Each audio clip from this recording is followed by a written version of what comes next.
اب آئیے بڑے ادب کے ساتھ آپ کے بیچ ذہانتوں کو جملوں میں تقسیم کرنے والی شخصیت اور عوام کو اپنی گفتگو سے مزید ذہین بنا دینے کا شعور رکھنے والی شخصیت بڑے ادب کے ساتھ آپ کے بیچ تاثرات پیش کرنے کے لیے جناب حضرت مولانا مفتی عظیم اللہ صاحب ندوی رانی ساگری سے مؤدبانہ درخواست کرتے ہیں کہ حضرت والا مائک پر آئیں اور تاثرات پیش کریں۔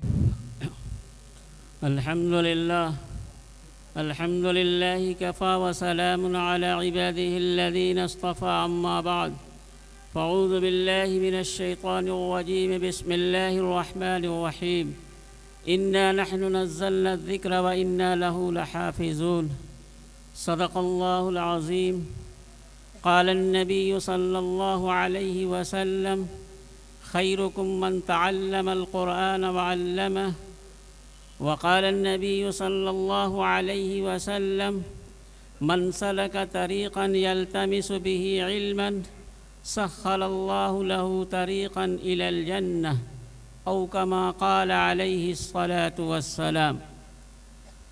معزز حضرات،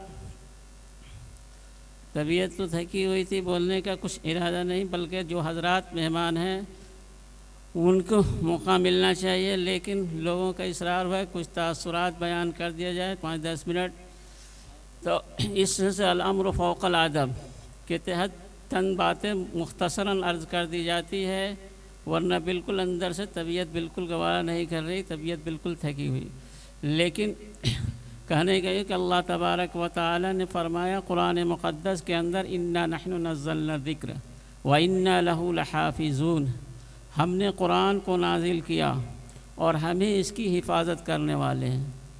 آج بہت خوش قسمتی کی بات ہے کہ یہ بہت بڑا جلسہ، یہ پروگرام ہو رہا ہے 5-6 سال کے بعد تقریباً، اور 8 حفاظ کرام کی دستار بندی ہوگی۔ اس میں سب سے بڑی خوشی کی بات ہے کہ ہمارے استاذ الاساتذہ حضرت مولانا خالد صاحب ندوی غازی پوری استاد حدیث دارالندوۃ العلماء تشریف فرما ہے۔ ہماری دیرینہ خواہش تھی کہ حضرت تشریف لائے، لیکن اس بار موقع ملا اور حضرت تشریف لائے، یہ ان کے بہت بڑے ہم ممنون و مشکور ہیں کہ حضرت نے اپنا وقت دیا، اور اس میں جتنا بھی قابل تعریف ہے کہ ہمارے تعاون کیے ہمارے بڑے اور ہمارے بستی کے تجربہ کار حضرت مولانا محمد جہانگیر صاحب مظاہری، جو جلسے کی صدارت بھی کر رہے ہیں، صدر جلسہ بھی ہیں، ان کا بھی تعاون رہا ہر موقع سے، جس طرح سے یہ جلسہ آج اس شکل میں نظر آ رہا ہے۔ لیکن ہمارے استاد الاستاذہ حضرت مولانا جو تشریف لائے، اس کے لیے میں بے حد ممنون و مشکور ہوں۔ بہر کے قرآن کی آیت پڑھی کہ اللہ نے کہا انا نحن نزلنا الذکر وانا لہ لحافظون، کہ ہم نے قرآن کریم کو نازل کیا اور ہم ہی اس کی حفاظت کریں گے، اور یہ حفاظت ایسی حفاظت ہے کہ تا قیامت تک اس کی حفاظت ہوتی رہی، سینہ بسینہ محفوظ ہوتا چلا ہے، ایک حرف کی تبدیلی نہیں ہوئی، کوئی ایک حرف جس طرح سے نازل ہوا اس طرح سے قرآن آج بھی اپنی اصلی شکل کے اندر موجود ہے۔ اللہ نے کہا قرآن کے اندر قُلْ لَئِنِ اجْتَمَعَتِ الْإِنسُ وَالْجِنُّ عَلَىٰ أَن يَأْتُوا بِمِثْلِ هَذَا الْقُرْآنِ لَا يَأْتُونَ بِمِثْلِهِ وَلَوْ كَانَ بَعْضُهُمْ لِبَعْضٍ ظَهِيرًا، کہ اللہ نے قرآن کے اندر چیلنج کیا کہ دیجیے کہ اگر پوری دنیا کے جنات و انسان مل کر کے جیسا قرآن کو لانا چاہیں تو نہیں لا سکتے۔ یہ اللہ تبارک و تعالیٰ نے قرآن کے اندر کہا قُلْ لَئِنِ اجْتَمَعَتِ الْإِنسُ وَالْجِنُّ عَلَىٰ أَن يَأْتُوا بِمِثْلِ هَذَا الْقُرْآنِ لَا يَأْتُونَ بِمِثْلِهِ، اس جیسا قرآن کو نہیں لا سکتے۔ کہیں قرآن نے کہا قُلْ فَأْتُوا بِعَشْرِ سُوَرٍ مِثْلِهِ، کہ اس جیسی 10 آیتیں بھی لاؤ۔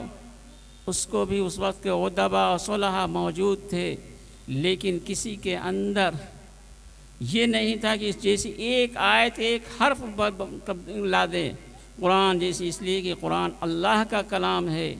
اس کے نزول میں 23 برس لگے، آہستہ آہستہ قلوب مبارک پر نازل ہوتا رہا۔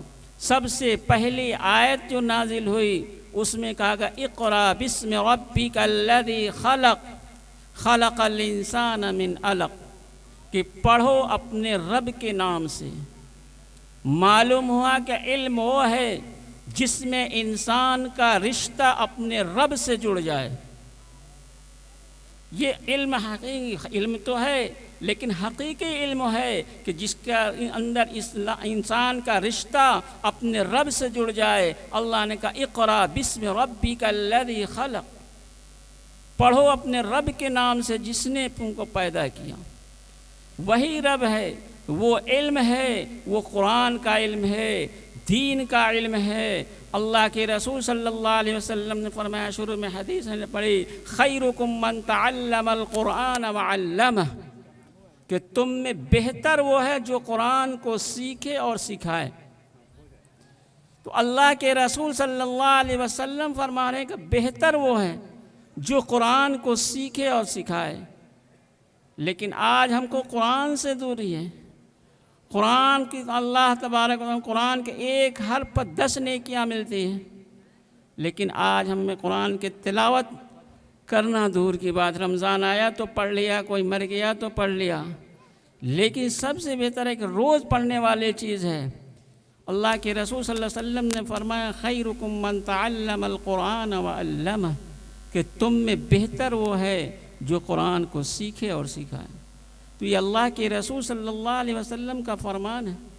وہ طالب علم قابل مبارکباد ہیں جس نے حصول علم کے لیے اپنے وطن کو چھوڑا، اپنے گھر کو چھوڑا، اپنے والدین کو چھوڑا، ہر چیز کو چھوڑ کر کے دور دراز کا سفر کر کے علم دین کو حاصل کر رہے ہیں۔ اللہ کے رسول نے فرمایا، من سلک طریقا یلتمس بہ علما سخر اللہ لہ طریقا الی الجنہ، جس نے جو چلا، من سلک طریقا، اسے راستے پر چلا جس میں علم کو تلاش کر رہا ہے، من سلک طریقا یلتمس بہ علما سخر اللہ لہ طریقا الی الجنہ، اللہ اس کے لیے جنت کے راستے کو آسان کر دے گا۔ یہ وہ علم ہے، قرآن کا علم ہے، اور ہر چیز اصل دین نفع ہے جو آخرت کی نفع ہے۔ قرآن پاک کو پڑھنے والے کے بارے میں جو حافظ قرآن ہو گئے، ان کے والدین کو قیامت کے دن تاج پہنایا جائے گا جو سورج سے زیادہ چمکتا ہوا ہوگا۔ یہ ان کے والدین کی فضیلت ہے، اور جو خود حافظ قرآن ہے ان کا کیا مقام ہوگا۔ بہرکیف قرآن سے متعلق، حافظ قرآن کے متعلق ہمارے علماء کرام تشریف فرما ہیں، وہ بیان فرمائیں گے۔ ہمارے مناسب نہیں ہے کہ ہم وقت کو زیادہ کما کریں، وقت کا تقاضا ہے کہ ہمارے آئے ہوئے مہمان اس موضوع پر زیادہ بات کرے، وہ زیادہ مناسب ہوگا۔ تو اللہ تعالیٰ کے جتنے لوگ تشریف لائے ہیں وہ قابل مبارکباد ہیں، میں ان کا شکر گزار ہوں کہ وہ یہاں تشریف لائے اور پروگرام کو کامیاب بنائے۔ اللہ دعا ہے کہ اللہ تبارک و تعالی اس عمل کو قبول فرمائے، جتنے لوگوں نے اس میں تعاون کیا ان تمام کی خدمات کو اللہ قبول فرمائے۔ وآخر دعوانا الحمدللہ رب العالمین۔ ماشاء اللہ۔